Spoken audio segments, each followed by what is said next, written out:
Good morning, good afternoon, good evening, wherever you are in the world. You know who I am, and once again I have world-class trainer Peter Fury. Peter, how are you? Yeah, I'm good, England, thank you, and thanks for having me on again. Well, it's a pleasure to have you. So how have things been? Yeah, they've been good. They've been intense, but they've been good at the same time. So all the hard work is done now. Just tapering off with clearing up a few loose ends, and away we go. You know, I was quite conscious in this time not to contact you in the time where the fight was being postponed and put back, because you know what? I think I discussed it with you. I discussed it with Tyson. It was something that was expected to happen. I expected the whole Klitschko pullout, so I was of no surprise that it happened the first time round. Just back at that time, what was going through your mind? Nothing, just another pullout. That was it. That's it. But I get the feeling now this fight is definitely on there. Klitschko's definitely going to be turning up for this one. Yeah, so do I. We've trained for that, and we just hope there's no glitches and everything goes to plan and we get the fight on. I'm sure it will be. Question I'd like to ask is, Tyson Fury versus Vladimir Klitschko a month ago and Tyson Fury versus Vladimir Klitschko now. Are there any modifications between Tyson Fury 1 and Tyson Fury 2? No, we've just cemented what we already had. So we're just repetition at this stage, and I'm sure Vladimir has had a few tweaks, hence his postponement. He's obviously seen things he's had to work on, needed a bit more time. But as far as we're concerned, we're ready. How have you responded, or how have you kept your man Tyson in peak condition and at the same time mentally switched on to keep doing the same things repetitively over and over again? Well, it's a fine balance. It becomes very difficult, so you have to take your foot off the gas, and a lot of it's talking, it's running through rehearsal and just stuff like this to make sure you got everything right. I've noticed at recent times Tyson's given a lot of time to his spiritual connection with God, and really became more vocal about it, more now than ever. Do you think that faith that he has been a driving force throughout his career, or do you think now that he's in the biggest fight of his career, he's having to draw on that faith more so now? I can't really answer that. Tyson, he has got a strong faith in the blessed Lord, so surely it's going to help him. We've all got to have faith in what we believe in, so I think it's going to be a big help for him. Mm-hmm. How have you responded to critics on Twitter? I mean, it's great to get support, of course, but you get the negativity. How do you deal with that? It makes no difference to me whatsoever, the negativity, because they're not in the ring. They're not. A lot of people that give adverse comments, they're not really boxers, and if they are, they're not very good boxers. So it's really irrelevant what critics really say. Mm-hmm. They can give an honest opinion. They've seen Vlad a super champion. Everybody's going to side with Vlad, mostly. So we understand that. So we can understand fair criticism, and it's everybody's opinion at the end of the day. But snidey remarks on Twitter, what does that mean? It just doesn't mean much at all, does it? I know loyalty is a big thing, and I was recently it was recently commented on a video that we did about the whole thing with yourself and Frank Warren, Box Nation, and we don't have to go through that again, but it was commented that you were very open and honest about that, and loyalty, as you've always said, has been numero uno when it comes to family, and you do anything for your family, and family comes first, which is something to be congratulated for. That's not the morals of a lot of people in this world today, and people will put money before family. Now, there are a couple of things I wanted to talk about. First of all, friends of the family or people that you've used as sparring and have been close to family, then helping Klitschko out. What are your thoughts on this? That doesn't mean anything, because they've got to get on in their careers. If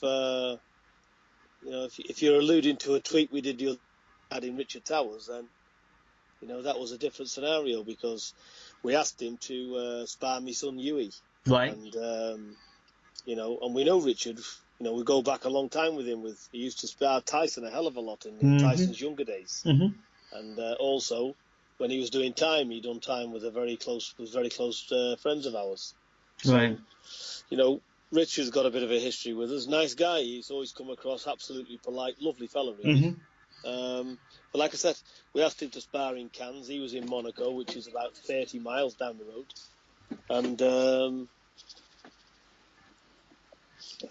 And basically, he said to me he'd have a word with Adam Booth, his trainer. Now, I can understand if you spoke to Adam Booth, that Adam Booth's not interested because obviously with the David A scenario. Yes. So that's everybody's opinion. I don't disrespect Adam for not wanting him to come down and spar. That's no problem for me. I can understand that point of view. Now, basically, though, with Richard, I asked him, can you please get back to me and let me know either way what your decision is, if you're going to come and spar or not. So with that, he said, yes, of course I will. Thanks for getting in contact with me, and the usual polite Richard Towers as he is. So I was quite shocked when he never got back to me at all, and obviously now we see him over there with Klitschko, and so it's a little bit. I think I think it's not entirely correct from him, to be honest. See, instead of just speaking up and saying, look, I've had a word with my trainer and I can't make it or whatever. The reason why that's all we would have wanted, rather than just be left hanging there and not even get back to us. So that was all it was. The reason why I kind of ask you these questions in this way is because it kind of clears up, and it clears up a lot of stuff you hear online, A, and B, it gets to the root of things, because I don't know the ins and outs of certain things, so I just want to get to the root of things. So the best way to find out the root of things is come directly to source, as opposed to reading up on it and coming to conclusions. Look, we're not bothered, I've had a lot of treachery in my life. I've seen things what people could only dream to have seen, so it's all irrelevant, all this nice guy to your face business. Look, everybody wears 99% of people wears 10 faces, so that's what we're dealing with. And everybody's your mate when you're a winner, and when you lose, you're a dickhead, aren't you? So that's what you're dealing with. Family and close friends, it's a different ball game altogether. They take the rough and the smooth with you. The rough seas and the calm seas are the same, because they're genuine people. And the ones who's not are just after clinging on to somebody for a little bit of celebrity off it or whatever they're trying to gain. They've got other motives involved. There's a lot of shallow people in the world, isn't there? There is indeed. There is indeed. We could be here all day talking about shallow people. But of course. Let's get some positive energy in. Absolutely. We know who our people are. We know exactly who our friends are. We know who our fans are. And that's what matters. I'm not interested in the rest. Absolutely. I mean, now moving forward, obviously, how do you express that in a sense of, well, I know who my friends and my family are, but now you're at a melting point. This is it. There's no more easy fights or no more warm-up fights. This is the big event. After this, win, lose or draw, you're going to know who the people were with you, because you were actually going through that narrow gate almost, if you understand what I'm saying. Do you respond differently now? Should Tyson become heavyweight champion of the world, which is what a lot of people want to happen, does that mean you then shut out a lot of the people who backed you in the beginning, or didn't back you in the beginning, or is it a case of you'll just carry on being the way that you are? We'll just carry on being the way that we are, People that civil to us will get the utmost respect from us, and that's it. And people who's not, they can go and take a jump. That's just the way it is. We do our business properly, we're straight down the line, so we've got no recourse for anybody. We can hold our head up. Everything we've done in boxing has been absolutely A1. It's other people that's tried to not be A1, but that's what they're in the business to do. So that's why we've always stuck with Mick, because Mick's a proper fella. He's an old school fella, so that's why we've stuck with him from start to end, and we always will do. And that's always been stated. Everybody we've seen, everybody who's come into this camp, everybody who's had an input, we've always looked up and said, we're only interested when Mick is included. This is a team effort. So that's why we all go forward as one unit. That's what we've always done. Okay, let's switching things up to your son. Hughie Fury had a good win against Zarate. Have you got any thoughts on that particular performance? Well, he done what he needed to do to Zarate, so he did exactly what he was told to do in the dressing room, and he boxed toward us, and it was a nice, relaxed performance, and he had a look at him in the first round and buried him in the second, and that's it. So you're happy. Now you're going on to fight Nicholas Further, which, he's always stood up and given a decent account of himself, and of course fought Tyson in the past, tried to give Wilder a go. What sort of fight do you think Further brings to your son Hughie? I think, well, Further's a different opposition altogether. It's all about levels. So he's a gatekeeper. Further, he's not an idiot. Don't forget, he took Povetkin 10 rounds. Mm-hmm. He had a controversial decision with Jonathan Banks when Jonathan Banks was in his heyday. So he's mixed in good circles as Wilder. Like I said, I think his last fight's against Deontay Wilder for the WBC belt. So, yes. Like I said, he's a good test for Hughie, where he's at in his career. So Hughie's fighting world-class opponents. He's not fighting like your local domestic shite back home around the corner. He's having good level experience, which will hold him in good stead for the future. He's not taking fights where, guaranteed he's going to knock him out. So we're not talking about Zaretti's here of the world, because Zaretti was we couldn't get anybody else because all the top ones didn't seem to want it. So we ended up with him. But like I said, Further will be a good test. Yeah, I'm glad to hear that. As I said, you're trying to make Hughie go through a certain test and go through the old-fashioned way. The English title, is that something that you're eyeing up? No titles at all. But John McDermott, I think he'd be a good, also a decent fight for Hughie. So we'll have John. Yeah. So it's just another fight. If he comes through that okay, then he'll just give the belt back up again. Okay. Another thing that I've noticed, and it's kind of like a 3 or 4 way thing here. You've got I think Sean Turner, the Irish heavyweight. Yeah. Jason Gavern. Forget him. and then Team Fury. So again, can you clear that up? Because what is the situation between Gavin and Team Fury? What is it? He's saying something about no water, no food, or whatever. And what is all that about? Because again, people read those things, and of course I come to you and say, well, okay, what's going on? What's the crack, Peter? Does that affect how you spar? I don't know, Peter. You tell me. Well, look, Jason Gavin was told we had contact on Facebook before he came. Yes.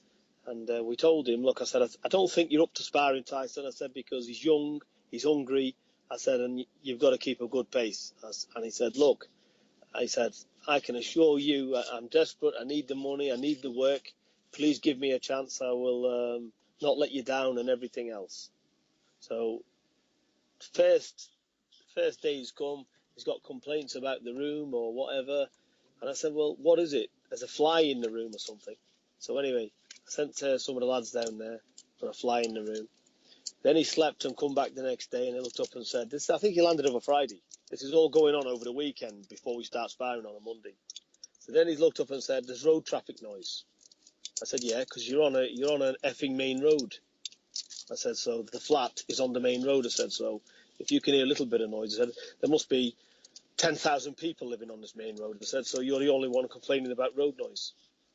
So that was that. He was very, I don't know, he was very, I looked at him and, he wasn't what we expected in any regard, to be honest. So other people was in there. They had no problem with it. Rogan was in there, Martin Rogan. Yes. No problem from Big Martin. No problem for the likes of Sean Turners of the world. No problem from all the sparring partners. Even today, sparring partners on $5,000 a week, over the moon with the facilities. Yeah. So we've got him.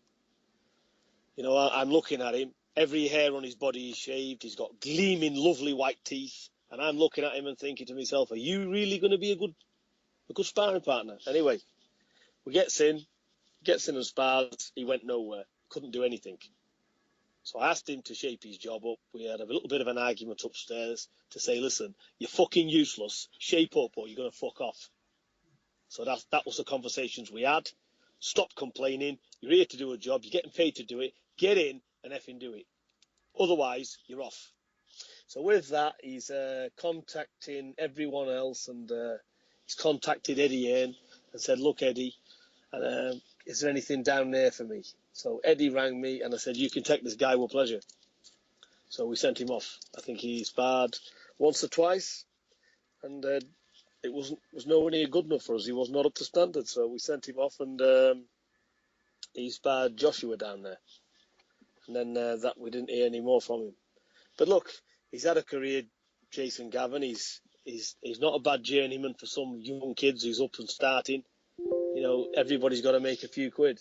But we didn't like the way he was complaining when really he was trying to justify the reasons why he couldn't spar. That's about it. So I'm glad you kind of cleared it up, because by clearing it up, you've given us an interesting little story there, Peter, which is, you know, I don't like fannying around. I don't like people complaining, looking for excuses when they're not up to the job. So that's what it was. That's where it is, and that's what everybody's seen around him, including everybody that was there. You know, so good luck to the guy, but best not speak and mention things when it can come back to bite you, isn't it? Yes, absolutely. And again, that's why I like to talk to you directly and find out what's going on, not come to assumptions or read something. You know, he cost us money, that guy. We lost flight money and everything, you know. Eddie Hearn said he was going to reimburse us or whatever, and he did reimburse us some money, but we still lost out with him big time. So I don't take people on the word anymore. I look for myself and make my own judgment, rather than being Mr. Nice Guy and giving them opportunities and feeling sorry for people. It just costs us in the long run. So in future, we don't do that. In terms of the sparring partners you've had, I know that Klitschko could potentially buy a lot of sparring partners, and it's been said a lot of times, one of his strategies is to buy up all the sparring partners possible. Have you found it difficult to find sparring partners coming up into the camp, or has it been cool for you? No, we've got the sparring partners we want. We've got young, hungry guys that's going to go in and have a go. Because the more experienced they are, you know, the more they'll cut corners. They'll just do enough in the rounds. You know, so we're happy with the young sparring partners we've had. You know, 8-0, 15-0, these type of people. So we're happy with them. They're 6'5", 6'6". They come to have a go, and it's been good. Finally, from when you started with Tyson to where he is now, world title challenger,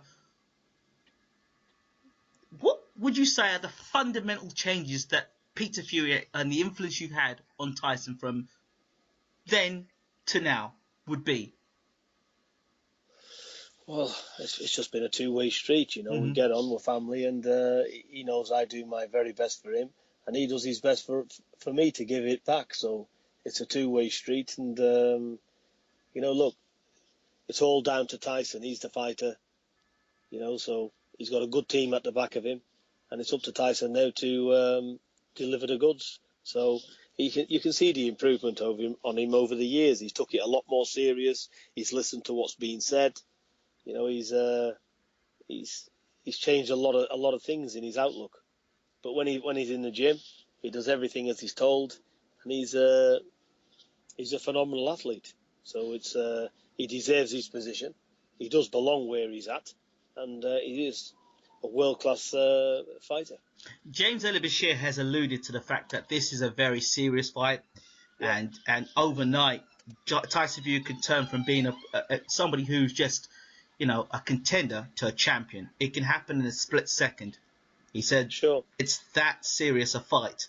And if Klitschko doesn't do the right things, as, you know, he's got every chance of becoming heavyweight champion of the world.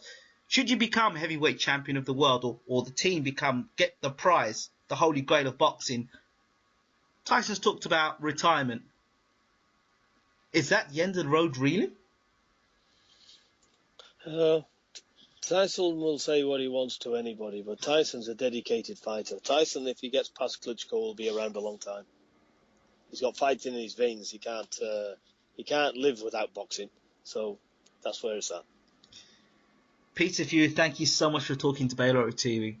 Yeah, always a pleasure. Thank you.